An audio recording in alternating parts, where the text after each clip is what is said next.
প্রশ্নটা আরো সহজ। 1910 সালে আমাদের রেসপেক্টিভ ক্যাপিটাল ইন্ডিয়ার দিল্লিতে স্থানান্তরিত হয়। প্রশ্নটা খুবই সহজ। এটা হওয়ার আগে ভারতবর্ষের ক্যাপিটাল কি ছিল? কারেক্ট আনসার, খুবই সহজ উত্তর। আপনার নামটা বলবেন? Right answer. আপনার নাম? দীপশিতা ভট্টাচার্য ফ্রম ক্যালকাটা একদম কারেক্ট উত্তর দিয়েছে এবং আমাদের গর্বিত হওয়া উচিত। ব্রিটিশ পিরিয়ডে একদম 1910 সাল অব্দি কলকাতা ছিল ভারতবর্ষের ক্যাপিটাল। হ্যাঁ, নেক্সট কোয়েশ্চেন খুব ইজি টাইপের কোয়েশ্চেন।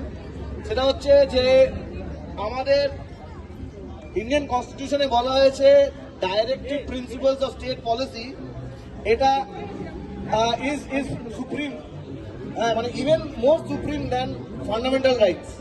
এবং যদি if the fundamental right clashes with the direct principles of state policy, তাহলে it's the direct principles of state policy which prevails, not the fundamental rights. এর উদাহরণস্বরূপ একটা ফান্ডামেন্টাল রাইট আমাদের ছিল কনস্টিটিউশনে, সেই রাইটটাকে পরবর্তীকালে সরিয়ে দিতে হয় ফ্রম দ্য কনস্টিটিউশন। বলতে পারে কেউ? Yes, correct. The right answer is right two property. উনি একদম ঠিক বলেছেন। আপনার নাম? সনাতন শেখ, নদিয়া রানাঘাট। নদিয়া রানাঘাট থেকে সনাতন শেখ বলেছেন অ্যাবসলিউটলি কারেক্ট আনসার।